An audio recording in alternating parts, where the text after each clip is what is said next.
الدكتورة سوزان دي. The ins and the outs of the international program standards, why and how they make a program better, will be represented by Professor Susan Day.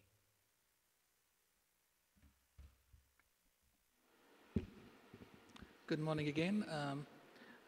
It's my pleasure to introduce Dr. Susan Day, who's a pediatric ophthalmologist and with a subspecialty of strabismus and interest in strabismus. She's a senior vice president of medical affairs at ACGME International. She used to be in Riyadh. It was back in 1988 to 1989. Without further ado, Dr. Susan Day.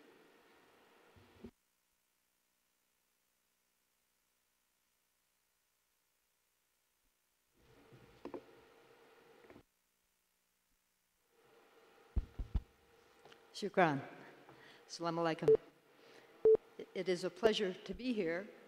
I want to thank the previous speakers and note that this is a workshop, which means you get to work on this presentation with me. I sure would like to see my slides, however.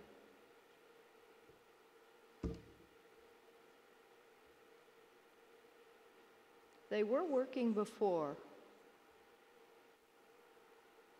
Do you have my title slide?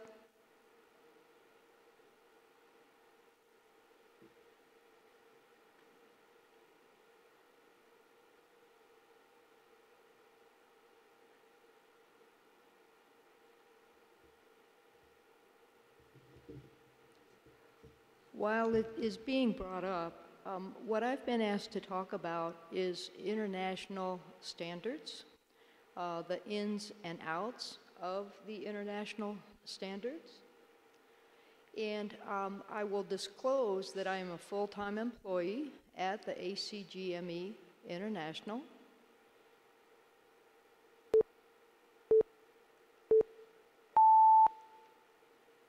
And I come to you from the perspective of having been one of you for a long time. I was a program director for over 20 years. It's truly a privilege to train these physicians that will be caring for the next generation. While I was a program director, I got very interested in standard setting, and I would encourage each of you who are doing the teacher to also volunteer to help create these standards so that they can be revised and made even more applicable to the students that you work with. It's a great pleasure to come back to the Kingdom of Saudi Arabia. I lived here for a little over a year while I was at King Khalid Eye Specialist Hospital. In this presentation today, we'll ask some questions and try to answer them. Why are standards necessary? Should they be international? Should they be the same in Saudi Arabia compared to any other country? How do we ensure compliance of these standards? What standards in the international arena have been particularly difficult to follow? And how might these deficits be addressed? So let's look at this picture for a moment and ask, should standards be necessary for this building? And I think we would all agree that they absolutely should be. Look at the people climbing. What if they fell? What are they doing up there? Is the building secure? A whole set of standards from the perspective of the people on the outside. But there's a bigger question here that's relevant to us, and that is, what are they doing? What are they handing to the people on the inside? At this building in India, it's important to know that the people on the inside were people who wanted to become physicians. And they were handing answers to the questions of a test to the people who are wanting to be physicians. Now that sounds difficult and very unprofessional, but the silver lining to this is we are all in this world full of people who want to become physicians. And as they become physicians, the need to set standards is very important, and the need to have teachers like yourselves is even more important. So looking at your country, it's already been mentioned that there is a strong desire on the Saudi Commission's part to increase not only the quantity, but also the quality of physicians serving your country. In fact, there's a specific goal of increasing up to 4,000 resident Saudi physicians by the year 2020, which is very, very soon. And I would contend that in order to reach this goal, there will need to be a system where there is mass production of quality physicians in order to achieve this important goal. So, without providing the answers, mention to the colleague next to you what you think standards are about and why standards should be necessary. We'll take a minute. Introduce yourself and say why you think are standards necessary in a physician training environment. Please, talk to each other.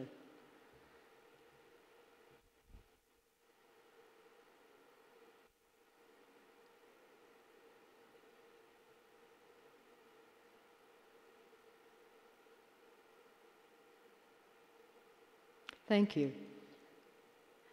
I am sure that you mentioned that standards are necessary to produce quality physicians. I would also contend that they are essential in assigning responsibility for who is to do what. And finally, overall, what you really want to do with standard settings is to improve the quality of care for your patients.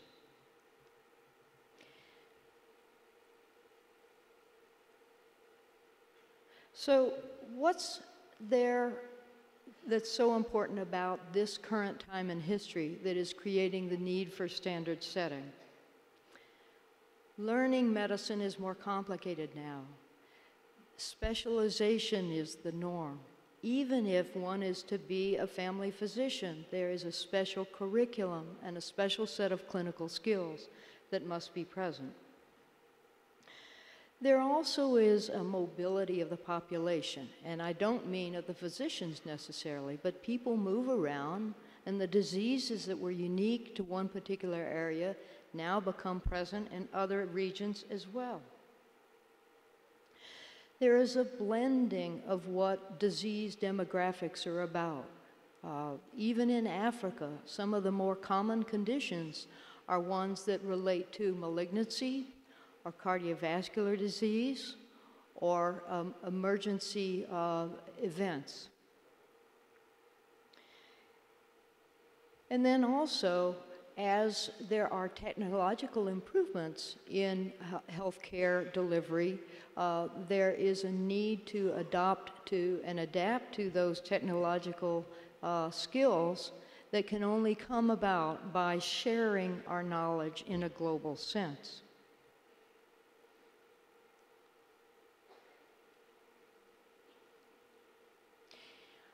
It's worth looking at what happens when standards are not in place. This was the case in the United States prior to the Flexner Report that's already been mentioned. And at that time, anybody could call him or herself a doctor. And we call these people now quacks. But it was Flexner's report who, in essence, led the charge to standardizing the medical education across the continuum. And look what happens in China. There are limited standards there and a broad breadth of the quality of physicians that people can go to. The patient-to-physician violence indexes in China are astounding. And that boils down to a simple mistrust or lack of trust by the patients for the care provided by their physicians. I'd like to spend a moment on differentiating the words standards and accreditation, because much of what we are talking about at this meeting is more the high-stakes accreditation than it is standards, which in part can be more philosophical and are less adept at having a good validation that they are being met.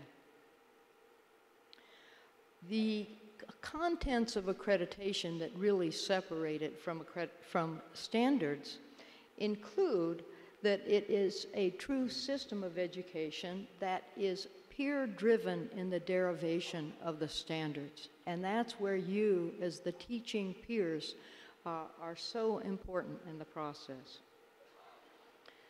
Validation of accreditation is also of extreme importance, and in order for conflict of interest to be avoided, it's a good idea to have this validation occur from an external body.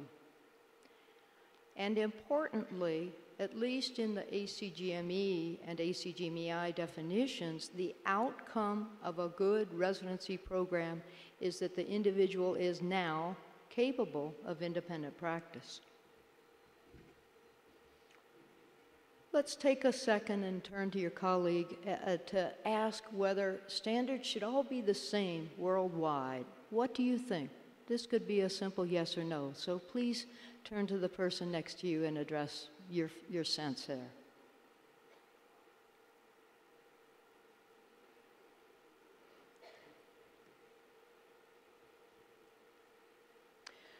Looking at the World Federation for Medical Education, as has been already noted, this is a subset of the World Health Organization, and as such is part of the United Nations. Very importantly, the GME standards are less enforced and certainly less robust than you might have as standards in your own country. Though medical schools are now being accredited by the WFME, such a posture is not in place yet for GME. It's important to look at these standards and what they are intended to be used for. The WFME wants them to be guides for medical education, and they want the responsibility for enforcement to rest with the institution. That's very different than having an external validation process.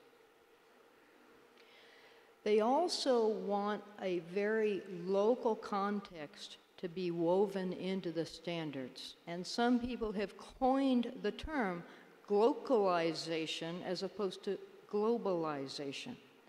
And if you look at the WFME standards, everything at a specialty level is left up to the individual nation or institution.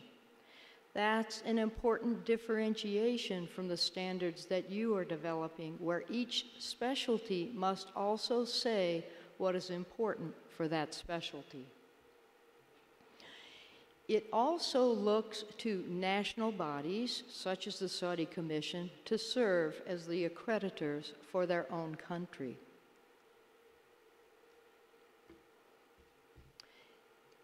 It's easy to see why it might be that international standards should vary. If you look at the age cartograms for Saudi Arabia on the left and Singapore on the right, they both have a substantial middle-aged population, and in general, those are more or less the healthier individuals.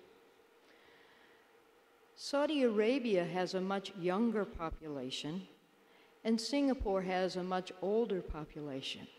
And so if you were designing standards for the two countries, you might argue that they should be adapted to the age demographics. That argument may fall apart, though, as you look at the career lifespan of 20 to 30 years of practice that you are training individuals for. In other words, the trainees may be dealing with a different age demographics. Another look at why standards might vary relates to disease demographics, although this is diminishing in time, as I've already mentioned, or to cultural considerations, where there are issues that prevent a certain gender from examining the opposite gender, or there are cultural considerations where pediatricians cease to see patients after the age of 12. These are small examples. And there are scope of practice variations, the most classic example being that of family medicine. The family medicine physician in Singapore has an entirely different scope of practice than the family medicine physician in Oman, as one small example. These 3 patients from Saudi Arabia, while I was here, give away my discipline of ophthalmology, but it says congenital glaucoma and retinoblastoma are conditions that are very common here in Saudi Arabia and far less so in the United States, where I did all my training. Let's look at the other side. Why might international standards be adopted? Well, as I've mentioned, physicians as well as patients move around. The disease demographics are evolving. There is eligibility for additional training when people have trained at a place where an international standard has been met. I will talk to you a bit about our experience with ACGME International, which indeed does have international standards, which include for institution and foundational standards for all residency programs, and advanced specialty requirements for individual specialties. What we have found is that the system of education can be exported to any country regardless of the economic status and regardless of the cultural differences. Review committees that are made up of peers make the accreditation decisions, and these review committees are comprised of international medical educators as well as some from the United States to provide content expertise in certain subjects.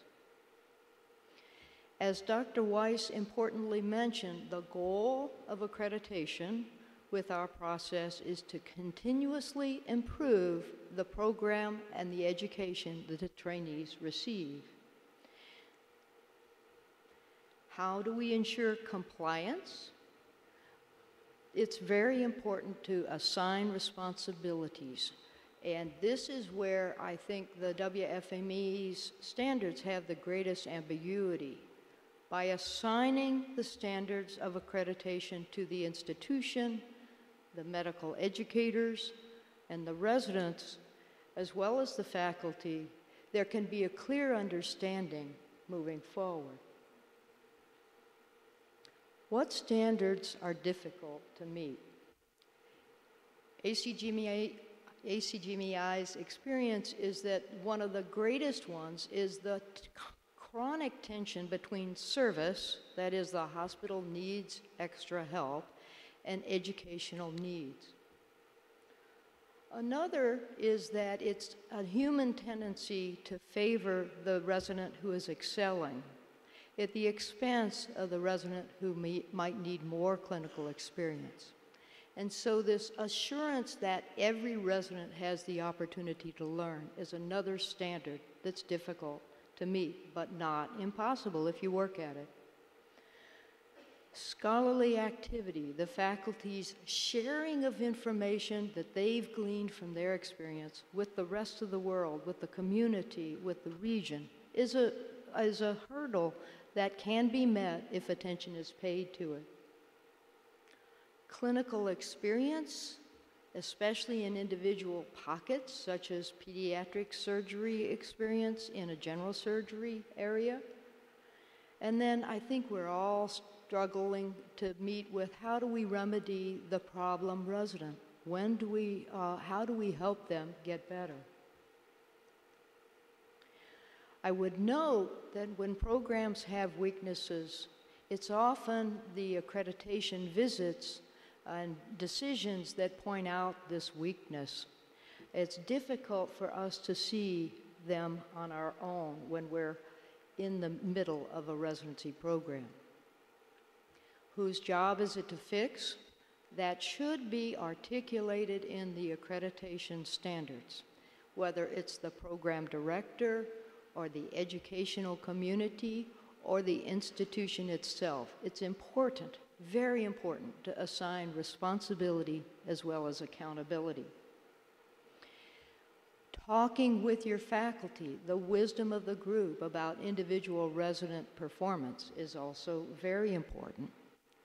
And even it's important for the accreditor to review whether the standard is an appropriate standard moving forward. So, to summarize, the purpose of standards is to improve the quality of care through education. Mass production of quality physicians is dependent upon having such a system of education and an enforceable standards. Both globalization as well as localization standards need to be considered as accreditation occurs. A key function of standard setting is to create accountability. I can't stress that enough. It's really important. Adoption of standards has led to a better understanding of what requirements should be and addressing the common problems that are faced. And finally, continuous improvement of education is enhanced with the accreditation process. Thank you very much. شكرا للأستاذة الدكتورة سوزان داي وندعو رؤساء الجلسة لمناقشة الجلسة. Thanks, Professor Susan Day. We are kindly asking the chairpersons to discuss the session.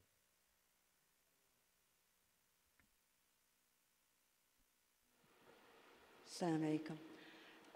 Thank you, Susan. It's always great to meet you, actually, and talk to you about the accreditation and the international accreditation. I'm going to give the floor for our guest in here. Any questions?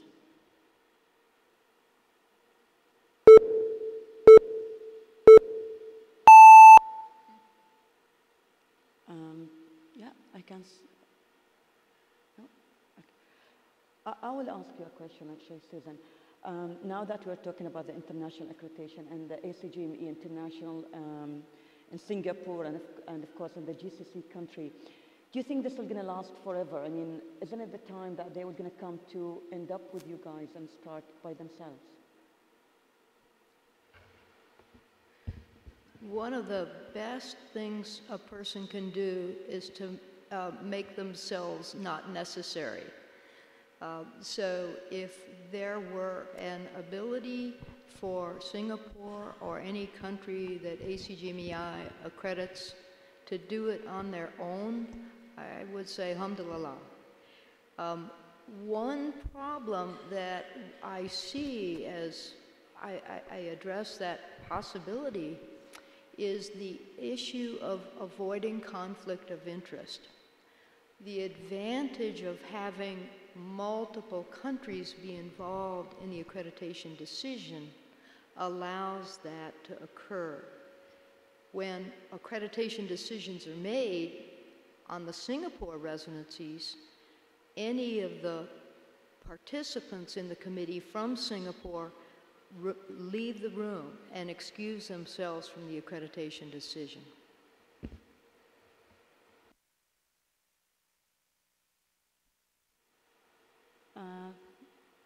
We are all clear? Yep. Thanks a lot, Susan. We appreciate you being here. Thank you. Thank you very much.